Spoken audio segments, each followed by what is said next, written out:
السلام علیکم۔ پرانی کہانیاں اور دلچسپ قصے دیکھنے کے لیے میرے چینل کو کر دیں سبسکرائب اور ساتھ دے کے بیل آئیکن کو لازمی پریس کریں تاکہ آپ کو میری آنے والی ہر نیو ویڈیو وقت پر مل سکے۔ جزاک اللہ۔ ہمارے گاؤں میں ایک بہت نیک لڑکا رہتا تھا جس کا نام طاہر تھا۔ طاہر ایک پڑھا لکھا نیک انسان تھا۔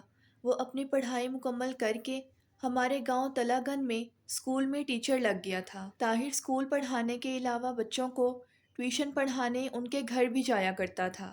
اسکول میں ایک لڑکا زبیر تھا، اس کے بھائی کا نام تصور تھا۔ ایک دن ان کے والد طاہر کے پاس آئے، آ کر کہنے لگے، کل سے آپ میرے گھر پر میرے بچوں کو پڑھانے آیا کریں۔ زبیر اور تصور دونوں لائق بچے تھے، اس لیے طاہر نے ان کے والد سے کہا کہ ٹھیک ہے، کل سے میں آپ کے بچوں کو ٹیوشن پڑھانے آ جایا کروں گا۔ طاہر عشاء کی نماز پڑھ کر مسجد سے نکلا، پھر زبیر اور تصور کے گھر چلا گیا۔ ان کو پڑھانے کے بعد طاہر اپنے گھر کو چل دیا۔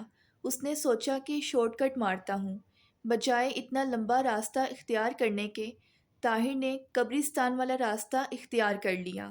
قبرستان میں داخل ہوتے ہی جب طاہر نے کسی ٹوٹی پھوٹی قبر کو دیکھا تو خوف کے مارے تیز چلنے لگا۔ اچانک ایک قبر پھٹی، اس کے اندر سے تیز روشنی اٹھنے لگی، ایسے جیسے کوئی لائٹ مار رہا ہو۔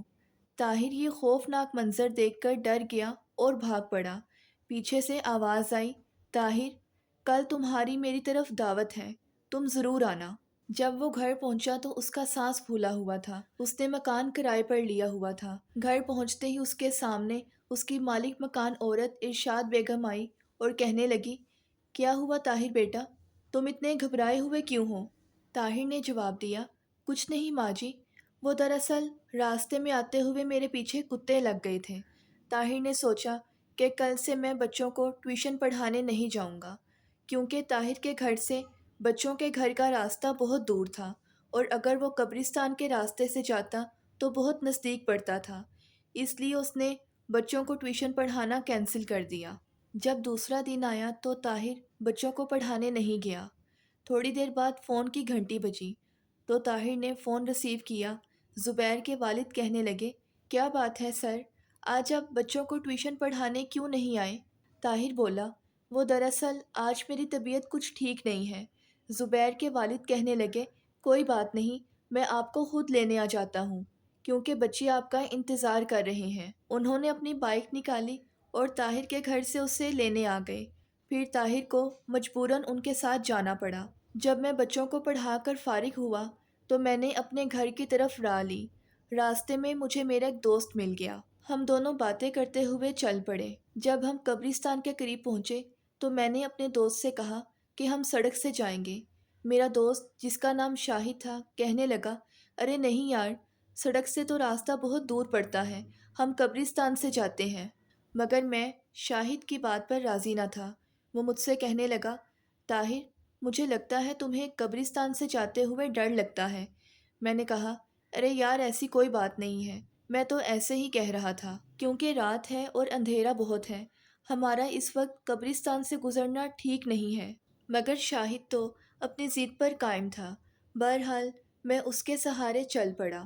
جب ہم قبرستان کے درمیان میں پہنچے تو اسی قبر میں سے دوبارہ روشنی اٹھی تو شاہد یہ خوفناک منظر دیکھتے ہی وہاں سے بھاگ نکلا اور مجھے انجانی طاقت اس قبر کی طرف کھینچے جا رہی تھی۔ جب میں قبر کے اوپر گیا تو کیا دیکھتا ہوں کہ قبر کے اندر تو سیڑھیاں جا رہی تھیں اور وہ قبر اندر سے بہت ہی وسیع تھی۔ جب میں اندر گیا تو ساتھ ہی سیڑھیاں غائب ہو گئیں اور میں بہت ڈر گیا۔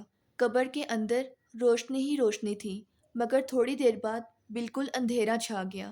میں یہ دیکھ کر بہت گھبرا گیا۔ 5 منٹ بعد پھر سے روشنی ہو گئی اور مجھے ایک سفید پوش بابا نظر آئے۔ وہ میرے قریب آ کر بولے، بیٹا تم پریشان مت ہو، اللہ نے تمہیں میری مدد کے لیے بھیجا ہے۔ ان بابا جی کی بات سن کر میں پریشان ہو گیا کہ آخر میں ان کی کیا مدد کر سکتا ہوں۔ پھر میں نے سوچا کہ شاید ہو سکتا ہے یہ کسی عذاب میں مبتلا ہے۔ بابا جی سے میں نے پوچھا کہ سب سے پہلے تو آپ مجھے یہ بتائیے کہ 5 منٹ میں قبر میں روشنی اور 5 منٹ کے بعد اندھیرا کیوں ہو جاتا ہے؟ بابا جی کہنے لگے کہ اسی لیے اللہ نے تمہیں میری مدد کے لیے بھیجا ہے۔ پھر میں نے بابا جی کے پاؤں پر سبز چادر دیکھی تو میں نے ان سے پوچھا، بابا جی یہ چادر کیوں ہے آپ کے پاؤں پر؟ بابا جی کہنے لگے، ادھر آؤ۔ جب میں ان کے پاس گیا تو کیا دیکھتا ہوں کہ ان کے پاؤں پر ایک بچھو بیٹھا تھا۔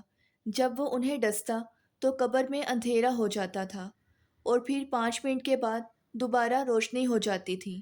بابا جی نے مجھ سے کہا، اسی بچھو کو مارنے کے لیے میں نے تمہیں یہاں بلایا ہے تاکہ تم میری مدد کرو اور یہ بچھو ادھر سے چلا جائے۔